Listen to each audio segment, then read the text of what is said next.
did a whole video with the thumbnail. I'm going to post the thumbnail after this. It should have been on here, but I forgot to upload the thumbnail. And I'm going to show y'all multiple books on what I have and books that can help y'all during y'all spiritual awakening. So, yeah, because I was like, since we're talking about it, I might as well talk about it since I'm the one that commented on Mrs. Season's post, right? And I was talking about how a spiritual awakening cannot be forced. It's something that happens naturally in people's lives, right? It's nothing that can be forced. It just happens. Some people, everyone has different awakenings during their life, right? And give me a second, guys, because we're going to get into it since we want to be talking about spiritual awakening. So I thought, why don't I enlighten you guys, right? So let me see one second. Maybe I have to put my Wi-Fi on. In my last video, I was you know, a little antsy because I don't like people talking crap. But my energy, you know, went down, Right now, I'm currently have a little upper respiratory illness going on for my grandson. And my son, he had a flu, so I've been taking care of him. I haven't slept all night. So I made a whole video on what is a spiritual awakening, right? And I think I'm kind of shadow banned. I don't know. I would have to know if I think I'm shadow banned. I posted a video and it did not play the sound. So I would not know unless someone comes on my live. So I have to wait.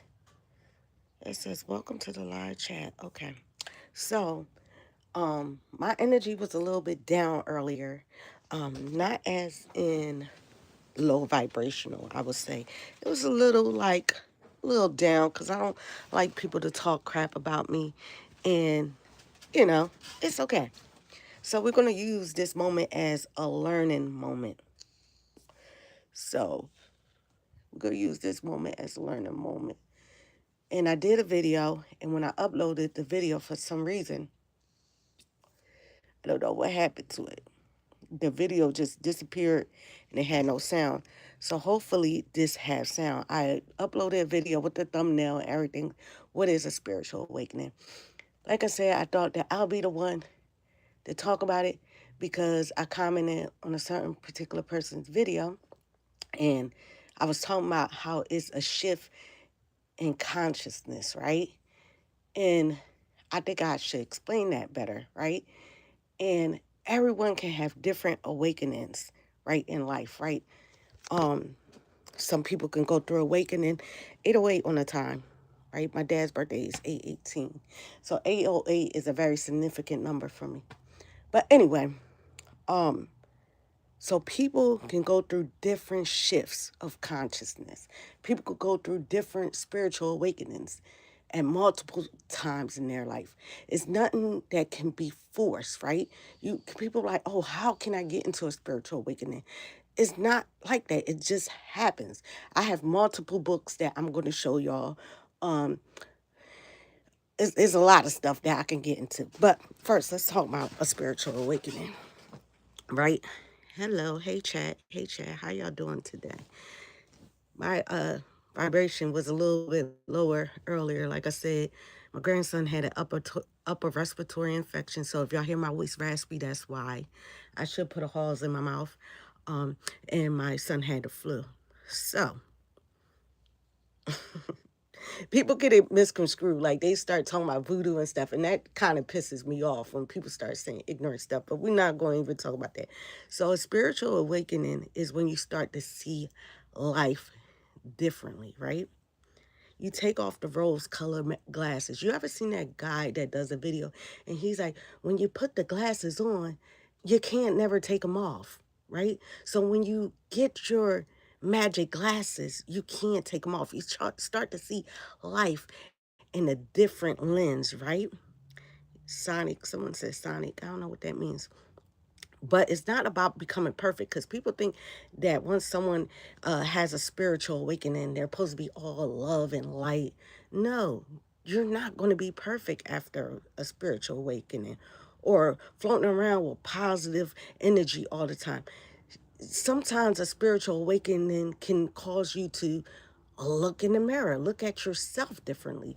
The most important part of, and the number one thing when coming into a spiritual awakening on your spiritual journey, it forces you to do something called shadow work, mirror work. You look at yourself and you look at your shadows and you identify those shadows, right? You start doing shadow work, all right? Also, it's more like, let's get back because I don't want to confuse y'all. But basically, it's your blinders coming off, right? Spiritual awakening. Awake means to wake up, to become woke, right? So you start to wake up and you start to see things differently, beliefs differently, relationships differently. You start to see things differently, right?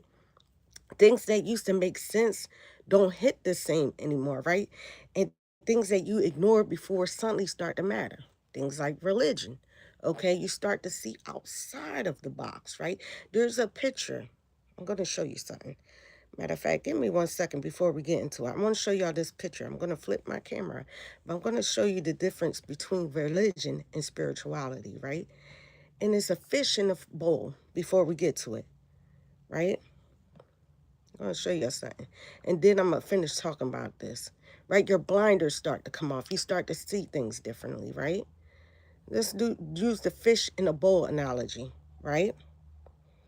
Turn my camera on. Let's flip the camera. This, right? This is religion. The fish. And this is spirituality in the bowl. You have the whole ocean there, right? This is the whole ocean. Religion, you get stuck in there. You can't float the ocean. But with spirituality, it's more broad, right? We're going to get into it. Give me a second, right? So let's talk about religion versus spirituality. And then we're going to get to what I was talking about, right? Religion worships God. Spirituality encourages oneness with God. That's why when people become more awoke, since we was talking about Robert Hampton and all that, right? If you look on his arm, it says, I am a what? God, right? Right? And I call myself Goddess Jahida because I am a goddess. He's even woke. He even knows. So when we can't pick and choose, okay? That man's woke as well, okay? So religion is God is outside of you, right? God could be Jesus to some people, right? People can worship Jesus as God, right? Or Allah, or different things, right? People put a name to it. Spirituality, God is within. That's why we call each other ourselves God or goddesses, right? Religion teaches people to be afraid of hell. Spirituality teaches people to create heaven on earth. Religion is based on fear and restriction, while spirituality is based on love and freedom, to be free to roam the ocean, to be free as do as you please. And let me tell you something, everyone's spiritual journey is not the same. Everyone's spiritual journey looks differently. Okay? Oh, let's continue. Okay, so religion feels like being a single drop in the ocean, while spirituality feels like being the entire ocean in a single drop. Religion is based on others' experiences, while spirituality is based on your own personal experience. Now, I hope that y'all got that. Let's educate y'all. So turn up back off my camera because I'm not getting in the camera. Okay? So as I was saying, right? You start to see things differently. Your blinders come off. So if you was once religious, once your spiritual journey come, you'll start like, oh yeah, maybe, nah, this hits a little bit different because I learned about how certain religions came abroad, which I spoke about in my last video, right? You'll learn stuff like that, right? And then you'll be like, oh, well, I don't want to be fear monger into thinking if I don't believe in this, they're going to put me in a Hell, hell. Like, you get what I'm saying? So your blinders start to come off, right? So things that used to make sense don't hit the same anymore. Like I said, things you ignored before suddenly start to matter. You start to question. And when you are religious, right? And it's all going to tie down back to a spiritual awakening. When you are religious, right? You trapped in a box, or you're taught not to question, or we was told never to question, right? But when you become spiritual, you question everything. You ask, why this, why that, why this? Okay, so let's continue. For a lot of people, right, it doesn't start out pretty. Spiritual awakening does not start out pretty. Like I said, you got to do the shadow work. That's the hardest part for people, getting through the shadow work, getting through seeing your dark side, your shadow side, and all that, right? It also can come through heartbreak. As I said, some people, after heartbreak, after betrayal, after loss, after feeling fed up in life, as it is, people then go through a spiritual awakening. They have to sit with themselves. They sit silent. They go into hermit mode. They go into silent too. And sorry about my raspy voice, because like I said, I have the flu right now, so excuse me, right? So people start to sit with themselves, and that's how they go through a spiritual awakening, right? They start questioning everything. They start questioning their relationships. They start questioning their beliefs. They start questioning their patterns. Even themselves, they question. Why? Because you have to do the shadow work and you have to do the mirror work. Do y'all hear me? And before earlier, I was a little pissed off because people try to demonize spirituality. Call it voodoo. No, a spiritual awakening, I'm sorry. And they do all this and that. That's why I was a little pissed off earlier, right? And people pick and choose who they want to respect and who they want to dick ride, excuse me, and who can have a spiritual awakening and who cannot. And the whole lady out here, not gonna say her name, but she practiced hoodoo. And she was saying she was taking people to the ocean and all this and that, but people was deriding her. But I digress. Let's continue. So anyway, a spiritual awakening is becoming aware of your inner world. You start noticing your triggers, right? You start noticing your wounds. You start noticing your shadow. I got a book on shadow work. Very good book. I remember one time it was going on viral on TikTok. It was a shadow work book and a shadow work journal. I'll show y'all that book too. Might help some of you guys. And I got a lot of books. Right? So you'll start noticing your shadow in ways that you've been operating in autopilot or things that you did. You realize a lot of what you were taught, conditioned into, or told to accept wasn't actually aligned with who you are. Hey, Terry, how you doing, Terry? Terry Barry, 5 on here. Change it. That's my dad's birthday. Look at that alignment. Thank you, Daddy. That's on my synchronicities. Start noticing things like that. 1313 was just now on the timer. Things like that. A spiritual awakening is when you become aware of your inner world, you become aware of your synchronicities. You start having more prophetic dreams. Yes, some people do, more vivid, more lucid. Some people see more into the future. Okay, some people may see into the future, but I tell people when I read tarot, and I meant to mention that in my last video when I was talking about me being a Olarisha Ianifa, a high priestess in Lukumi Santeria. Tarot actually has nothing to do with. I'm doing a video. I'm on live on YouTube. You gotta wait. So as I was saying, sorry, my son was knocking on my door. So as I was saying in that last video, sorry, he distracted me. What was I talking about? Okay, so tarot readings have nothing to do with Santeria or Ishe or nothing. We have our own divination system, okay, which is not to be confused. Tarot readers, anybody that comes to Santeria or Ishe or they want to know who their Orisha is or nothing like that, you will never get it through tarot. So that's a whole nother separate thing. People mix things and get confused. Get down. Hold on. My cat is messing with something. Hold on. Everybody's just messing with stuff. Hold on. Give me 1 second, guys. Okay? So I don't want things like that. That we have our own divination system. Why? I'm on live doing something. Man. So anyway, a spiritual awakening as well, you start to feel more, right? You start to become more sensitive. You start to become more empathetic. You start to see things differently. Your intuition gets louder. That's why a lot of people, when they come to a spiritual awakening, they start to get more downloads, right? In the beginning of people's spiritual awakening, they start to see angel numbers. They're like, damn, 1111, 555, 444, 333, showing up everywhere, showing up on plates on people's cars. It's showing up on doors. It's showing up everywhere. And they're like, what are these numbers?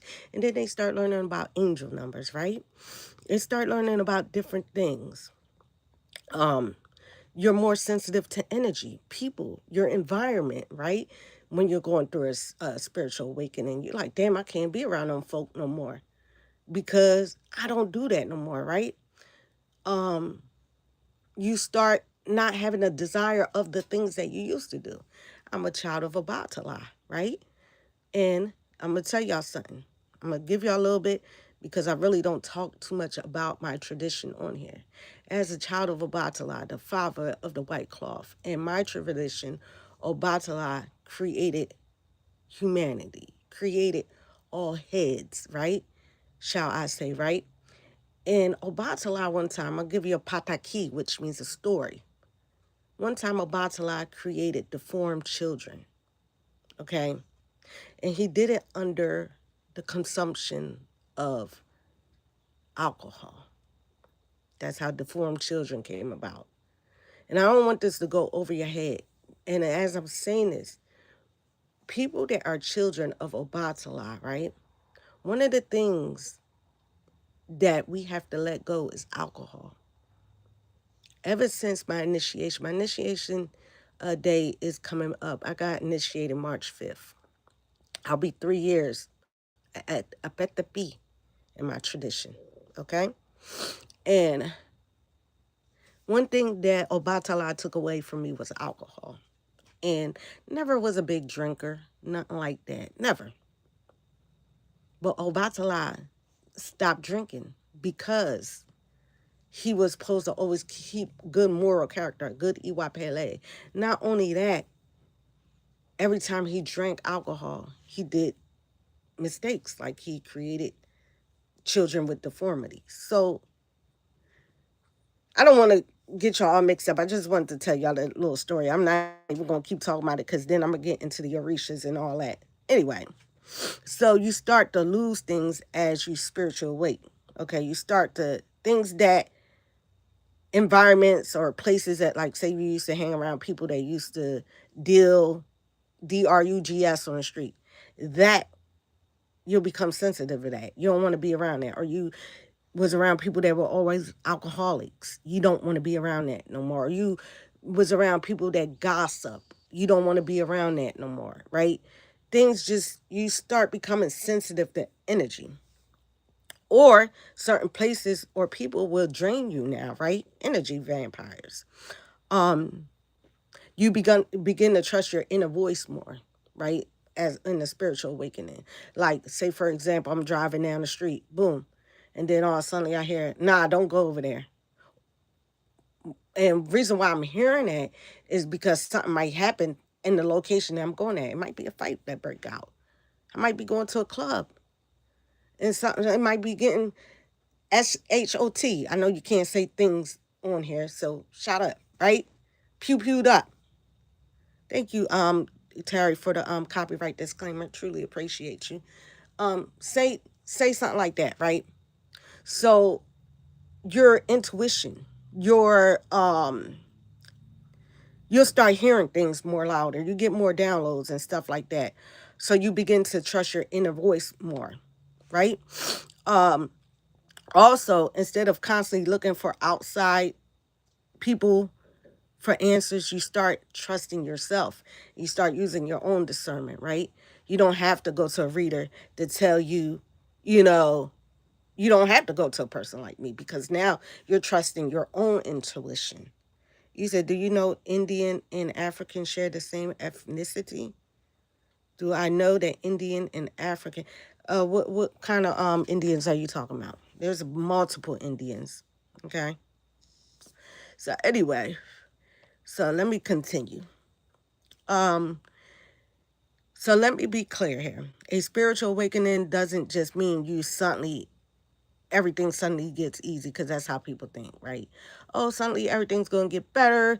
Suddenly you're supposed to be all love and light, no spice. Suddenly you go through a spiritual awakening and you become spiritual and you're supposed to be this holier than thou type person. No, that does not happen during a spiritual awakening, okay? At all. And that's what people expect from you when you go through a spiritual awakening, or because you became spiritual. If anything, it gets more real for you. You start realizing, like, damn, I'm a rebel. Damn, I was the black sheep. Most people that go through spiritual awakenings are the rebels, are the black sheeps of the family. You say, yeah, my friend Indian in African spirituality. Yeah, yes, my friend is Indian in African spirituality is the same.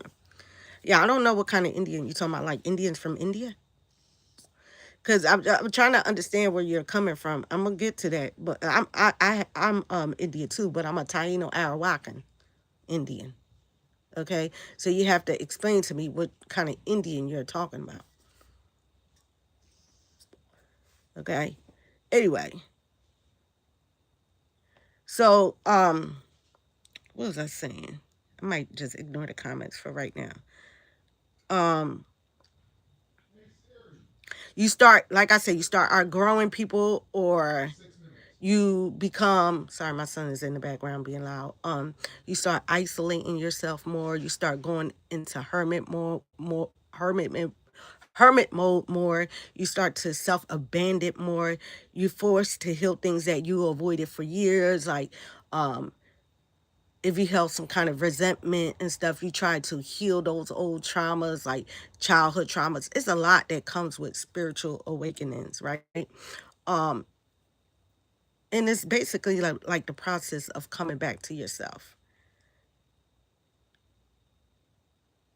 You say you can't understand my accent? I'm sorry. I have a sore throat right now. That's why I'm a little raspy.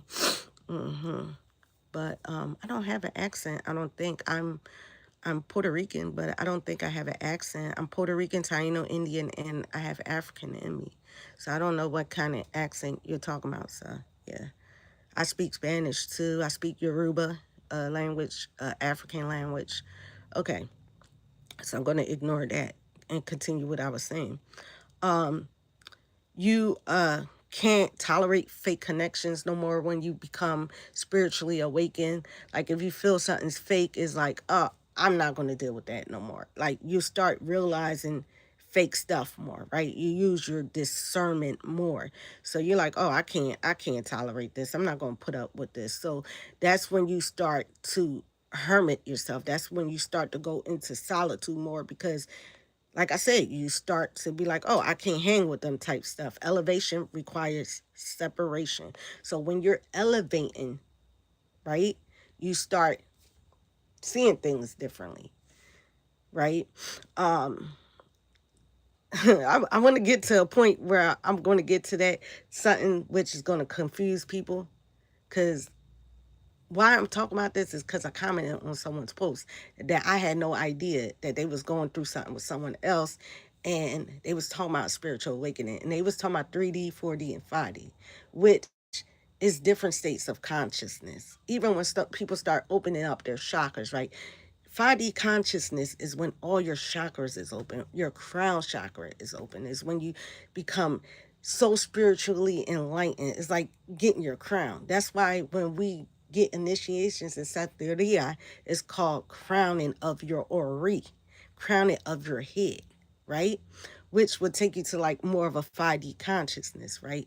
And when this person, when it's explaining it, they just didn't understand how to explain it right. So 3D is more like of when you're living in the 3D world, when you're around them places, like them environments that I was talking about, when you're still living in fleshly desires and stuff like that, right? And then 4D is when you start questioning, when you start realizing. That's when them chakras start opening up right there, right? Because your root chakra is your bottom chakra is your feet. That's when you got to be rooted and you got to be grounded. And I don't want to throw y'all off. Your sacral chakra is your sacred parts, right? And then when you start opening that up, you don't share yourself with other people and this and that in certain ways. And then your solar plexus, and then you got your throat chakra, and then you got your, oh my God, so much. Your chakras start opening. But when you're in 5D consciousness, that's when your third eye start opening, and that's when you start becoming more woke. All right. You said it's like an Indian accent. I don't have an Indian accent. Think so? Maybe it's my allergies. I don't know. I think I would have like, how can I say it? I don't know. A New York accent. Cause I'm from Brooklyn. A New Jersey accent, or a Puerto Rican accent. But yeah. So anyway, at its core, a spiritual awakening is remembering who you are underneath the trauma, underneath the conditioning. When I say trauma, the childhood trauma or any type of trauma that you've been through, okay, the conditioning is what we were conditioned to believe or conditioned to know. Or if you were brought up in a Christian household or something like that, you were conditioned to believe certain beliefs and stuff like that. So, when you go through a spiritual awakening, you kind of don't be in religion no more. You're more spiritual. You're more of a spiritual being now, right? So you start your own spiritual journey, and everyone's spiritual journey is different from one another's. My spiritual journey may be different from someone else's spiritual journey. We all have different paths. That's when I'll get into life path numbers and stuff, right? I'm a life path 4, master 22. I'm a master ascender. I'm a master teacher builder, which I could teach y'all about that too, and how to get your life path numbers. Everybody's spiritual journey is not the same. Everyone's spiritual awakening is not the same. Anyway, so at the core of a spiritual awakening is remember who you are underneath the trauma, the condition, the survival mode, and the expectations. Okay? And it's not to become better than anyone else, because when people be like, oh, I'm going through a spiritual awakening, or they speak about a spiritual awakening, people start looking at you differently, right? Oh, this person think they better now because they're going through a spiritual awakening, or this and that. But it's to be about more, it's to be more honest, more aware, and more aligned. Okay, that's what it really is. And like I said, awakening to everyone looks different. There's no timeline. You can't force it. There's no competition, and no one's right. And in the way they experience it, either. I'm going to show y'all some books. I'm about to get into it. So give me 1 second. Like I said, biologies is real bad right now. Let me see these books that I have here so I can show y'all something. Some books that y'all can look at. I got a lot of books. I'm going to flip my camera. Give me 1 second. There's a lot of books here. I have New Moon book. The 48 Laws of Power. Y'all probably know about that. I'm trying to show y'all some books. Here's one of the books. The Book of Enoch. You start looking into different things. This is a book that was left out the Bible. This is when they start telling y'all about the giants and stuff. And that book, you start learning different things. You start looking at different things. The Magic of Marie Laveau. Cures. You start learning about herbalism and stuff like that. Start looking into different things. This is what I practice. Santeria. I'm trying to look for this certain book. Frequency. This is real deep. The Power of Personal Vibration. It's when you get real deep. The Da Vinci Code. The Inner Work book. This is about doing inner work. Okay, shadow work, different stuff like that. This one right here, The Inner Work of Relationships. Then we have this book right here that I got banned on TikTok for posting, so I'm not going to post it over here. Lost Book of Herbal Remedies, How to Heal Yourself. Then you start looking into more things like this. The History of Ghosts and Spirits. That's how you learn about entities and all that stuff. When you're starting to spiritually awake, you start to look at different things. This is my book for college. Okay, Human Psychology of Mechanical Diseases. I got another book. Then you start looking at things like this that's in my tradition. I know this book is all messed up because it got rained on. El Monte, which is about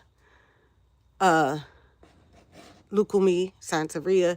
This is basically like our little book of everything. It tells you everything in here. Oh my God, everything in here. This is like, we don't have, our tradition is an oral tradition, right? So we don't have a Bible, okay?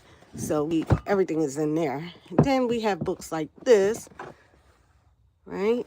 Then we have this. I'm going to cover a word on there. This word right here. I got to cover that word. Then you start learning about that, right? When you start getting spiritually awoke, you start learning about that. Okay. Oh, the Goddess book. I got you right here. This is the Goddess book right here. This is the book right here that I give to everyone. Give me 1 second. The Sacred Woman. A Guide to Healing the Feminine Body. Great book by Queen Afua. Queen Afua. And I'm going to tell you. Let's talk about it. The 20th anniversary edition, A Transformative Blueprint for Ancestral Healing, featuring new materials and gateways from renowned herbalist, natural health expert, and healer of women's bodies and soul, doula work, what I was talking about in my last video. Through extraordinary meditations, affirmation, holistic healing, plant-based medicine, temple teachings, rites of passage, excuse me, guidance, Queen Afua teaches us how to love and rejoice in our bodies by spiritualizing the words that we speak, the food that we eat, the relationships we attract, the spaces we live in and work in. The transcendent woman spirit manifests with love, wisdom, and passion. Queen Afua guides us to accept our mission, our mantle as a sacred woman, to heal ourselves, the generations of women in our families, in communities, and in the world. Does that sound like voodoo? No, I don't think so. Anyway, it says, I was divinely introduced to Queen Afua in January of 2019. I was clouded and confused. What was my real power? In the feminine. Following her program, I learned, oh, this is what people are talking about with her. That was Lauren London that left that. Jada Pinkett Smith. I'm doing something. I'm on live on YouTube. Lanton Thomas, the founder of Mama Glow. Layla Delilah, author of Vibrate Higher Daily, Erica Badu. She said, just when I thought I was all alone, I found myself walking with a group of conscious women who were taking sacred steps and speaking the sacred words. And we are on our way to Queen Afua's Sacred Women Village. It's dark and I have my glasses on. Come with us. And there's the mat balance and order in there. So, like, yeah, when you look at this book, this is a good book for women that want to heal themselves. There's a lot of women that get this book because their womb, as I talked about before, on certain people with their womb being sick, right? Yeah. So this it shows you how, in this book, it teaches you how to make a sacred altar for your womb, okay? And how to set up that altar, right? And this book actually helped women that deals with endometriosis. Anyway, let me just let y'all know this. This live is for educational purposes only, okay? Just to say that on here, because, I don't want to get flagged. So it says by Queen Afua, it says 84-day healing journal, man heal thyself. All right, that's not what I want to show y'all. What is it even about? It's about becoming a sacred woman, right? So a lot of people, when they come into their spiritual journey and they want to become more of a sacred woman and they want to heal their womb, or they had a lot of trauma to their womb, it's not even just about that. It actually teaches you a lot about ancestral work and stuff as well. So I'm trying to show you something real quick. Let me see something.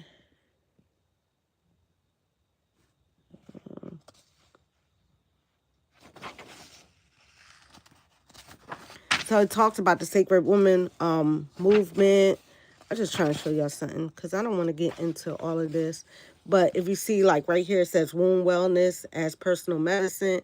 They talk about words as medicine, food and medicine, sacred movement and medicine, which I was talking about on one of my videos about sacred movement, is doing sacred movement to heal your sacral chakra. Your sacral chakra is your chakra that holds the female and men genitalia. So by doing womb work, like womb yoga and stuff like that, it helps women that suffer with releasing past pain that happened, trauma that happened to their womb and stuff like that heal. Right? A lot of doulas would come to this book as well for healing. I have another book on how to make tonics and stuff like that. So I'm a woman and I am a healer. So she talks about all that. And it's a really good book. I'm trying to tell you, it's a really good book. They talk about the ancient ways. They talk about Mayat here, okay? The 42 laws of Mayat. They talk about the Kemetic society. It's a lot in here. And then they talk about like the different like right here, what is it? Like the different goddesses and the gods and stuff like that. Then they teach you Kemetic words, like the Ankh is the symbol of life, which is this, right? This is the Ankh right here. This is the symbol of life, right? These are your fallopian tubes, your fallopian, your the woman's damn, I can't even think right now. I'm feeling a little bit down. Ovary, it represents life, right? So this was the original cross, and then they took it and they made the Christian cross out of this. So the Ankh represents life and the cross represents death. Okay, so that's what that is. It teaches you a lot in this book. So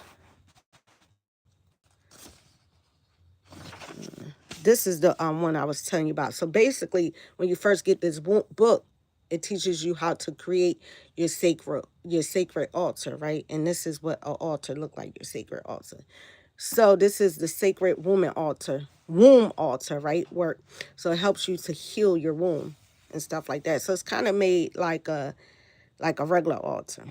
So anyway, I don't want to get into all that. Give me 1 second, y'all, because I will get a little bit thrown off. But anyway, as you come into spirituality, you'll learn different things, okay? And that's another thing that I want to mention. So people also get hoodoo and voodoo confused, right?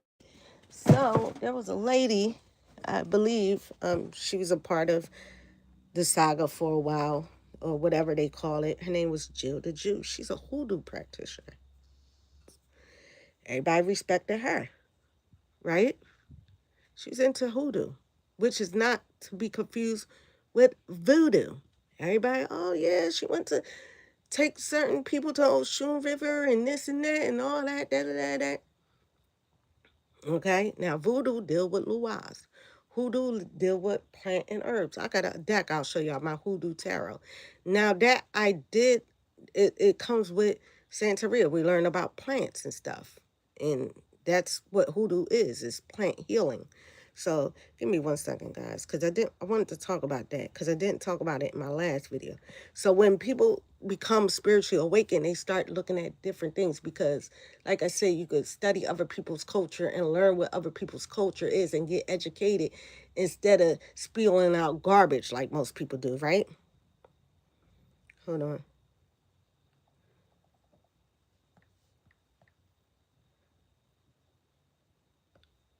No. You read the Bible. If you want to read the Bible, you read the Bible. I read the Bible, baby. I was a minister in training before, baby. And I could tell you that Bible left and right. And I tell you, the same Jesus that you want to be talking about, because I know y'all gonna get to Jesus. He was a magician, baby. He turned fish, he turned fish into plenty of fish and fed plenty of people with one fish. What is that? A magician. He turned water to wine. What is that? A magician. It was a lot of sorcery in the Bible. So don't talk to me about the Bible. He did Reiki healing. He healed the blind. Okay. He made people to pick up their mat and walk. He healed Lazarus. Okay. So he had Reiki energy in the palm of his hands. So if we want to talk about the Bible, oh, baby, I could teach you a lot about that Bible and teach you how Jesus was a magician. Matter of fact, let's not get distracted because I'll teach you about that. What's good, Auntie? What's good? How you doing? How you doing? How you doing?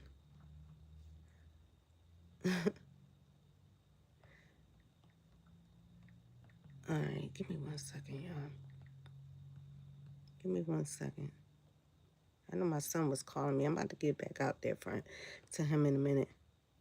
He's older, so I'm like, oh, she's leaving her son out there. He is 25 years old. My son is older. So when we talk about hoodoo, they educate people because people don't understand it. When you become spiritual awakened, you start learning about different things, right? So hoodoo is what you call folk magic. It's not a religion. It's called folk magic. Most African American parents have had hoodoo in their house and they don't even know it. When your mom used to put salt down or cleanse the house with salt or did spiritual cleanses every Sunday or cooked them black eyed peas or healed y'all with herbs or put the onion down on the bottom of your foot, that is all hoodoo. Okay? Ginger. That is when your mom gave you ginger as an antibiotic, that is hoodoo. Teas is hoodoo. All that stuff is hoodoo. Blowing cinnamon at your door. You probably seen your mom do that. That's hoodoo, or your grandma do it. And they talk about bringing in abundance and stuff like that. So hoodoo focuses on and it was developed by enslaved Africans and enslaved African Americans in the States. And it was rooted in survival, protection, healing, justice, and all that, right?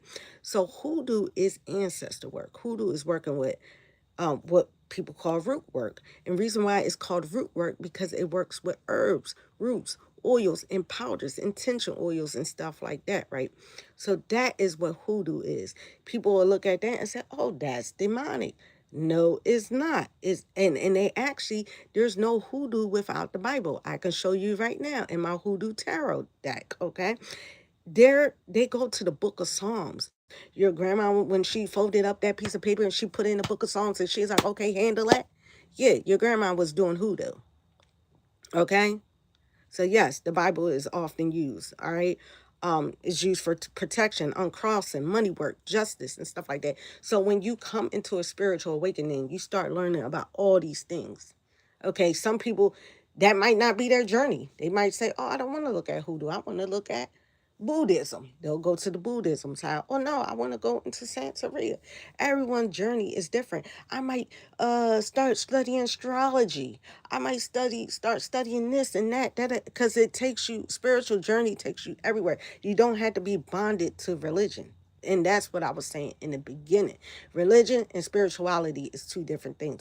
When you start getting a spiritual awakening, your blinders come off. You start learning everything because you question everything.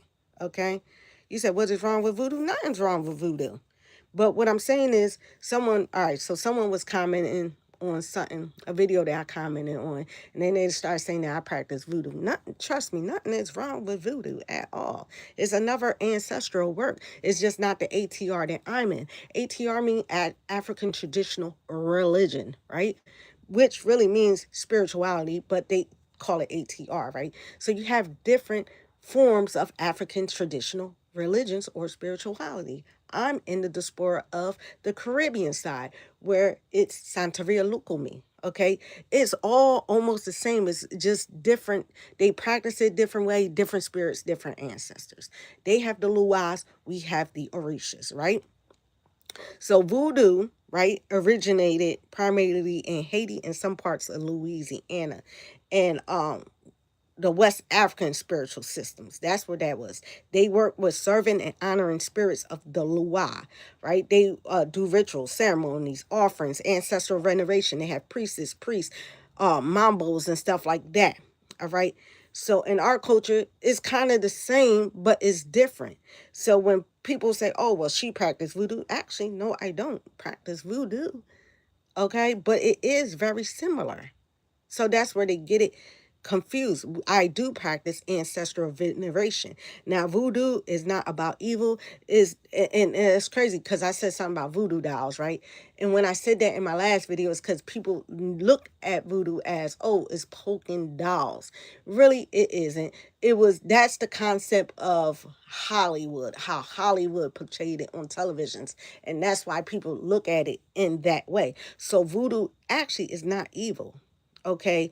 Um, and like I said, that was the image that was created through racism, colonization, and fear-based thinking to get people to not use their powers and stuff like that, and to strip Africans and African American away from what they originally did and what their parents and all that did. So no, voodoo is not actually bad. It's actually deeply about balance, healing, and protection, just like hoodoo is. But the difference between hoodoo and voodoo is hoodoo, they do a lot of healing work with like herbs and roots and intention oils like I do. I do intention oils. I make intention candles and stuff like that. So hoodoo and what I practice is very similar. And I'm in Santeria Isheshe, right? It's just different spirits, different deities and stuff like that. I work with the Orishas. Voodoo works with the Luas. So it's different, you know. Jesus loves you too. I know Jesus loved me, girl. Let me tell you something. Listen, Jesus was an amazing prophet. He was an amazing Messiah. He was an amazing teacher. He was an amazing rabbi. He was an amazing magician. Yes, yes, yes, yes. Jesus was an amazing human that walked on earth and healed people. Okay? He was. He was an amazing healer. He was an amazing Reiki healer. He died on the cross. He couldn't save himself. But they say that he was here to save us of our sins, but he couldn't save himself. But he was a human, like we are humans. He was actually just like us. He lived a human experience and he died on the cross. Okay? And then he was resurrected, which means reincarnation. But people don't know, no, Jesus is not God, baby. He is not God. But I'll let you believe that. Not at all. A God cannot die. A God does not live a human experience. Why would God die? Why would God die? Answer that. Can you answer that? Now, the God of the Bible did send one of his beloved sons, which was Jesus, right? He did send one of them, just like he sent all of us. We are all gods and goddesses, right? If a cat has a kitten, right? What does that kitten become to be when it grows up? It becomes a cat. It still came from the same source. Jesus did die. He died on the cross, honey. He died on the cross and he was resurrected. In the Bible terminology, and what the Bible states. Do you read your Bible? God is not a person in the sky watching and judging everybody, like they say. God is source, God is energy, God is intelligence, God is consciousness. God creates and sustains and moves through everything. God is energy. God is Ashe. Okay? You have to really know what God is. God is source that created all things. God is the breath in your lungs. God is your intuition. God is your gut.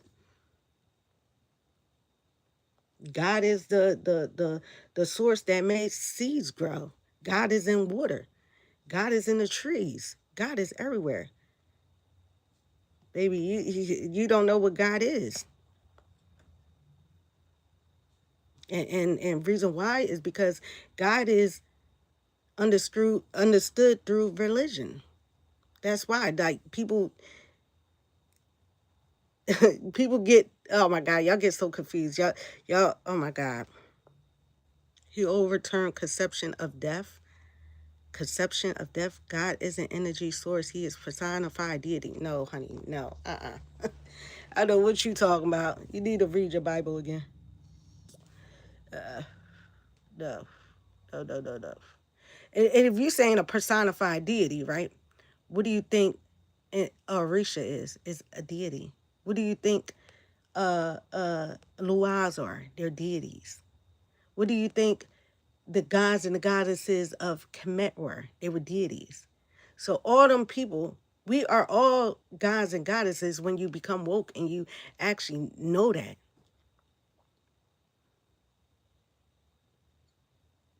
You don't know the Bible at all. You're funny as hell. Anyway, I know you go. Well, listen to what you're saying. So, and God is not fear based, and that's the thing. And everyone says fear God, this and that, that. God is not fear based. If you really look at the God of the Bible, you got to ask yourself, who did all the killings in the Bible? God of the Bible. Did Satan kill anybody? No, they never said Satan killed one person. If you look it up, you'll see that God was the one that sent out to destroy nations and stuff like that. And I don't want to get shadow banned on here, but God is balance, is truth, and it's alignment. So I don't want to go through all that with you. I mean, you could believe what you want to believe. I'm going to believe what I want to believe, but I feel like the God of the Bible is fear mongering. It was used to control people during slavery times, because if you didn't believe in that God, they told you that you would go to hell. Okay? And that's all I got to say. All right? And if that doesn't align with you, maybe you should go to a Christian person's video. All right? So God is not separate from you. Okay? You're not disconnected from God unless you believe that you are. All right? So you can believe all that if you want. But anyway, so let me tell y'all how Jesus was a magician before I get off of here. And once you go through a spiritual awakening, y'all going to see. I could show you so many. Like I said, I could read you a part of this book that I have here, how they forced Black Americans into becoming Christian. I could show you that. I could show you how they did it.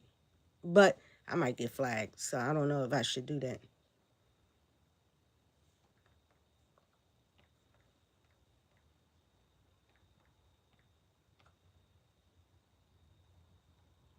Give me 1 second.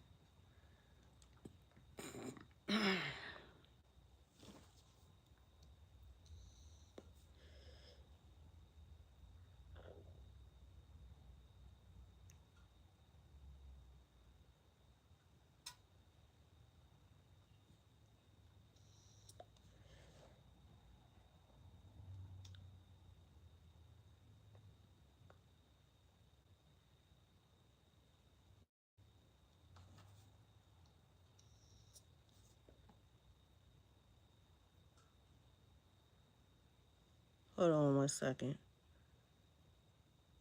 What you said, then you right on track? Yeah. God is within you. We are all gods and goddesses. Yes. Like I said, if a cat has a kitten, that kitten grows up and becomes a cat because it was born from a cat. We are all born from source, God, the divine. We are all gods and goddesses. That's why we all have powers. We all tap into it. That's why my name is Goddess Jahira. Yes, we are all gods and goddesses. hmm God is not separate from you. And that's where religion confuses people.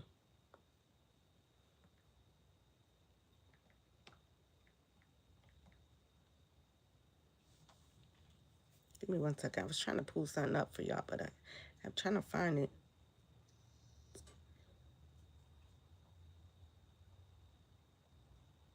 I was trying to find something for y'all, but I can't find it. So yes, we all hold the same spark of God within all of us.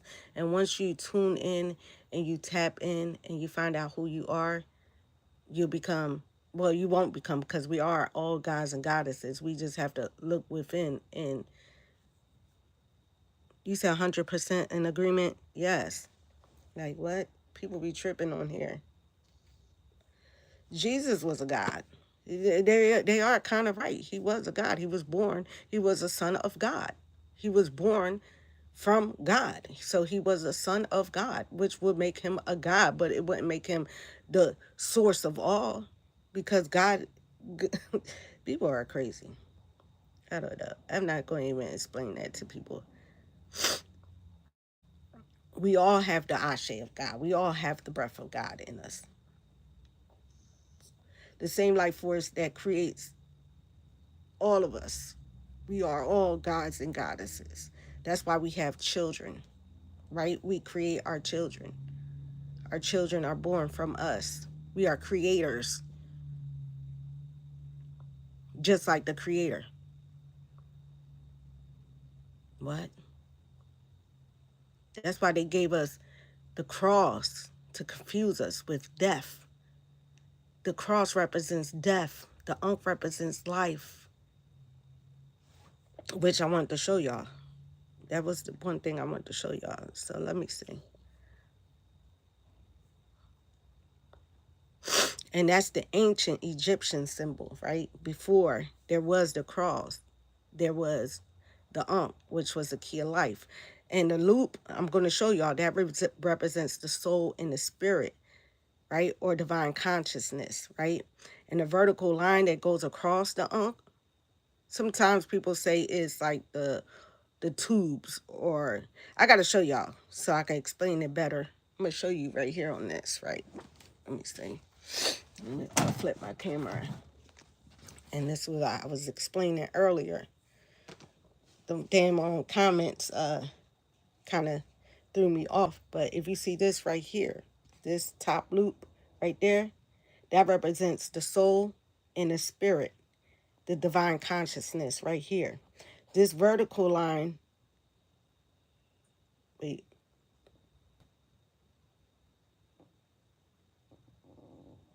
this right here is like the portal. Like this is supposed to be like the womb, right? And it brings life into the world. That's why it represents life. So the vertical line represents the path between heaven and earth, and the horizontal line represents balance, meeting the point of spiritual and physical realm. So when you put it together, it symbolizes a union of spirit, body, and divine masculine and divine feminine. Okay, so when the divine masculine and divine feminine come together, it creates life, which is us, gods and goddesses. We create life. We are the creator. And that's the ancient Kemetic symbol. It represents immortality of the soul, divine protection, alignment, and source, and also ancestral wisdom. But people don't know that. So when you have this right here, which represents life, and then you have the cross, which represents death, right? They say if you don't believe, that's why when they said the cross, they tell you if you don't believe in the cross, or if you don't get saved, you're going to die and you're going to go to hell and this and that, because it's fear-based, right? And the Ankh doesn't represent that. It represents life, right?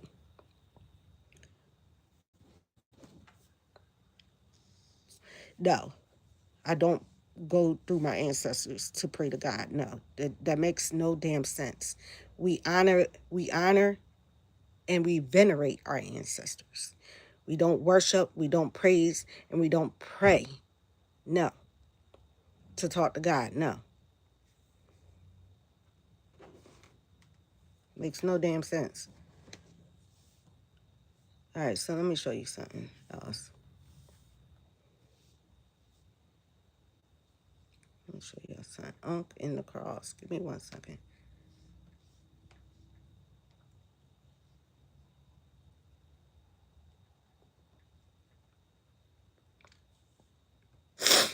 So here you go. Just going to show you the Christian idea of God. Let me pull it up for you here. When you start becoming woke, you'll learn stuff like this. I'm trying to pull it up for you. I don't know if y'all can see it. See, this is based on masculine principles, politics, and war. and entrapment. A cube unfolds into a cross. It does not. Hold on. Wait. I want to pull it up right. Give me 1 second. Here we go. The difference between the Ankh and the cross. The Ankh represents life, balance of the feminine and the masculine, creation, divine power, ancient African origin, and the cross represents death, resurrection, sacrifice of the son, redemption through suffering, and the Roman execution tool adopted by the church, right? I'm going to show you something else. Give me 1 second. Pull up some stuff. And if you see here, it shows you that the cross was stolen from the ancient Kemetic Ankh because the Ankh was there before. So it says the truth about the origin of the crucifix cross was also stolen from ancient Kemetic origin, the cross and the Ankh. I'm telling you, once you start seeing things, I want to show you on my daggone YouTube. Give me 1 second. But you'll start learning stuff. Watch. You'll start learning stuff. And this is what I was talking about. This is how it represents. This is your uterus. These are the ovaries. One side your masculine. And then it also represents masculine and the feminine. But the Egyptian Ankh represents the womb and the uterus of creation. Okay? That is that. Right? This is the uterus, the fallopian tubes, and creation right there. Got any more questions? Let me turn this back off before I go and see what my son wanted. Hold on.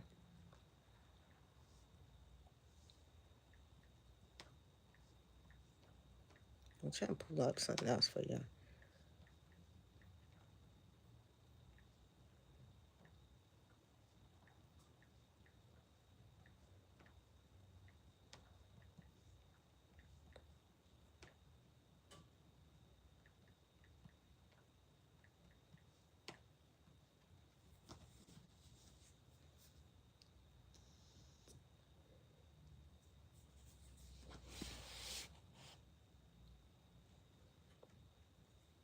Any more questions before I get off of it? And when I said we do not pray to our ancestors because we don't pray to our ancestors. Like, it wasn't like a God. Veneration means honoring, remembering, acknowledging them with respect. Because what all our ancestors went through, you know, the stuff that they've been through, we respect our ancestors. Also, some of us, even in, I'm going to say, even there's so many different cultures, right? And it kills me when Christians come on here, because I know it's Christians saying this stuff, but it kills me when it's multiple religions, but they force this one religion onto you, right? And they don't understand that many different cultures venerate their ancestors. It's not just us, the Asians do it, the Buddhists do it, right? And it's just to give them respect and venerate them. We pour libations out to them. Some of us burn ancestral money, like the Chinese people. It's called Joss paper, right? That's what I'm saying. When you start becoming a spiritually awakened and you become spiritually aware, you start looking at people, different cultures and stuff. You start learning about different cultures and how different cultures do things. So when we venerate our ancestors, it just means that we recognize that they were alive, what they endured, what they survived, what they paved the way for us. We speak to them, we honor them, we offer gratitude to them by leaving them offerings and stuff like that. We burn ancestral money to help them pay off their karmic debts that they left here on earth. We break the generational curses, right? But we do not worship them as a supreme source, no. So why would we pray to our ancestors? That actually makes no sense. Our ancestors are not God. They are our elders. They are our spirits, guys. They are our ancestors. You get what I'm saying? They are our lineage holders. They hold the knowledge. Okay? So no, you said every nail salon I've been in, I see it. Yeah. Yeah, they have their little Buddha. So Buddha is a deity, right? Like the person on here say Jesus was a deity. Yes, Jesus was a deity. He wasn't God. Yes, Jesus was a prophet. Yes, he was a Messiah. Yes, he spoke back and forth to what he called his God. And he said what he was sent on earth to do. And that was his mission. That was his life journey. But he was a human. He lived a human experience. He died and he was resurrected, which is symbolizes reincarnation, is what people don't understand. And when people say to me, "Oh, get Jesus to save you and stuff," I have to think in my head, Jesus couldn't save himself, so why would I want him to save me? You get what I'm saying? And I still respect Jesus as a Messiah, as a teacher, as a rabbi, as a prophet. My son's middle name is Messiah. He was an awesome Messiah. He was an awesome healer. He was an awesome Reiki master. He healed many people. He did miraculous works. That's why I don't understand why people think spell work is so bad. When Jesus turned water, fucking freaking wine into what water into wine, whatever it was he did, that was a miracle that he did. That was magic that he performed. When he fed plenty of people with one fish, that was magic that he performed. And people talk about, oh, rituals and spells. Oh, when you go to church, it's the same thing. They got candles up. They partake in the bread. They talk about they drink the blood of Jesus. What is that? That's a ritual. It's ritualistic. What they do is they're performing rituals in the church. So all the same daggone thing, just different ways. And they don't know how to interpret their Bible.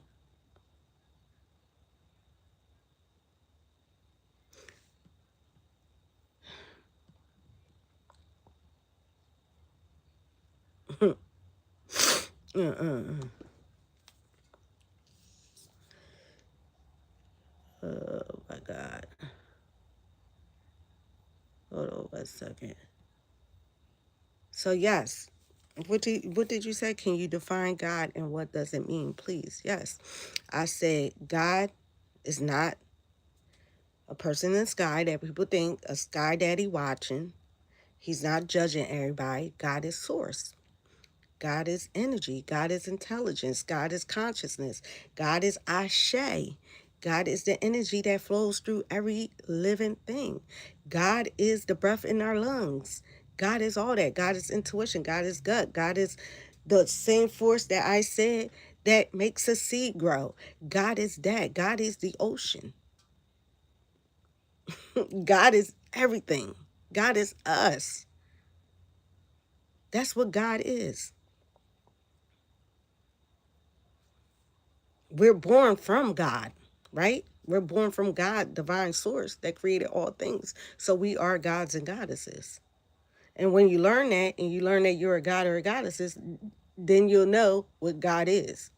God is you, God is me, God is him, God is her, God is my cat, God is my dog. God is everywhere. God is Ashe.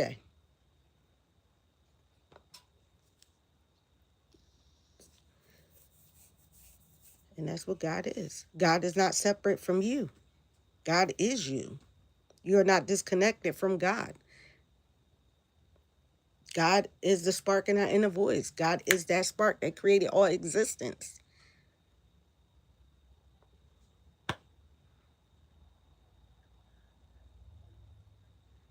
You said symbols are there to represent concepts and meanings. How do we then go about deriving truth from imagination?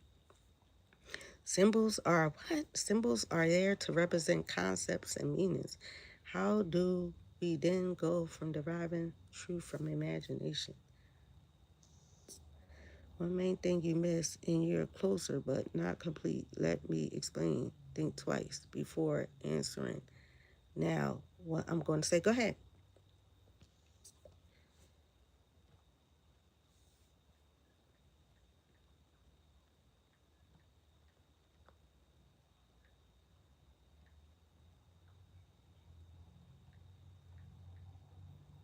And I could pull up my book also of how God is explained in my tradition. So that way you'll see what I mean when I say God is Ashe. Where is my book at? So I can explain it better. What is that book? It's over there. Yeah, that too. Yeah. Consciousness helps you find God within through meditation and deep thought. Yes.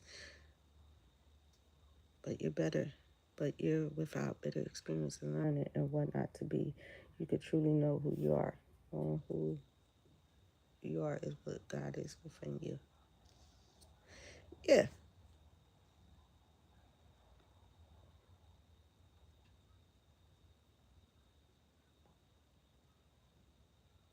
Yeah, definitely. God is consciousness.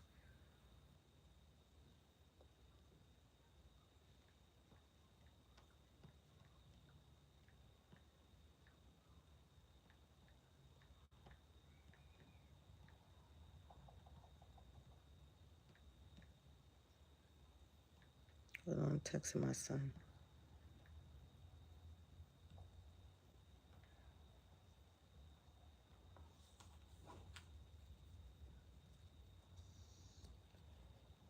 Yeah, it is. It's God is living awareness. Basically, yeah. That too.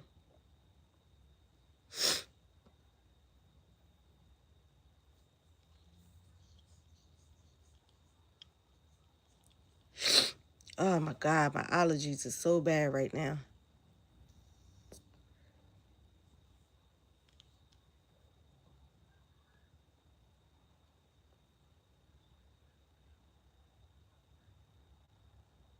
Mm-hmm. I see what you're saying. Wisdom is mine. That's true too. I said that in the beginning of this live though. That was in the very beginning. I talked about that too. Uh-huh. I talked about that in the very beginning of this live. Mm-hmm. Yep. You're absolutely right. You are absolutely right. And that's what I was talking about in the beginning of this live.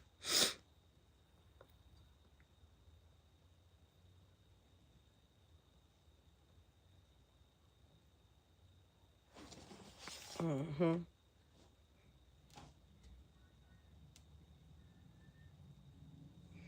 Yep, God is consciousness, and when we become aware of that, we are conscious beings connected to the same awareness. Yes, definitely. I gotta walk my dog in a minute. Yep, God is consciousness experiencing itself. You're absolutely right about that. Mm-hmm. But yeah, I explained that all in the beginning of this live. Where is my shoe?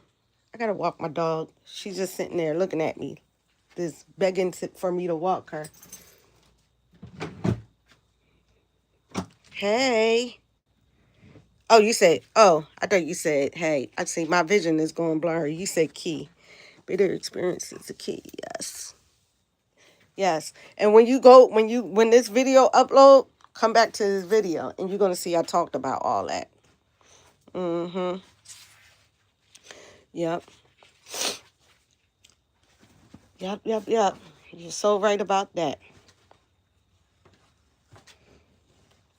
But I was only on here for a second. I got to see what my son would want and I'm going to walk the dog. Okay? Listen, watch the video and it'll explain to you everything, okay? Just go back to the beginning of the video. I'm not going to keep explaining it. If you get it, you get it. If you don't, you don't. When you say, what God do you believe in? And you'll see, okay? I'm not going to keep explaining the same thing over and over and over. So I'm about to walk my dog. She has to go out. Hey, stink a dog? Yeah. But I was only here talking about spiritual awakening and how people, that was the original topic. And I started going off topic. So, yep.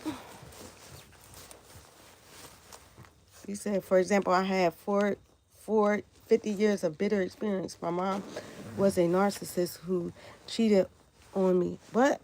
Cheated on me. And I understood the difference between love versus respect versus kind. All very different. Mm-hmm.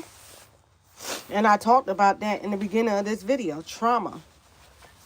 I talked about that trauma that brings people to a spiritual awakening, which leads them to finding themselves, finding who they are and finding themselves and stuff like that.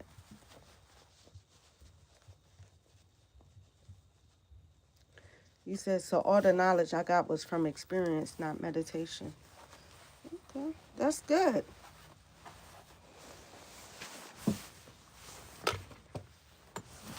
Come on, doggy woggy. Come on. You gotta go to the bathroom? Sorry, y'all, I gotta walk my dog. She's going crazy right now. Yeah, I actually talked about all that in the beginning of the video. I talked about that. And right in the very beginning. And then I started shifting off to other stuff.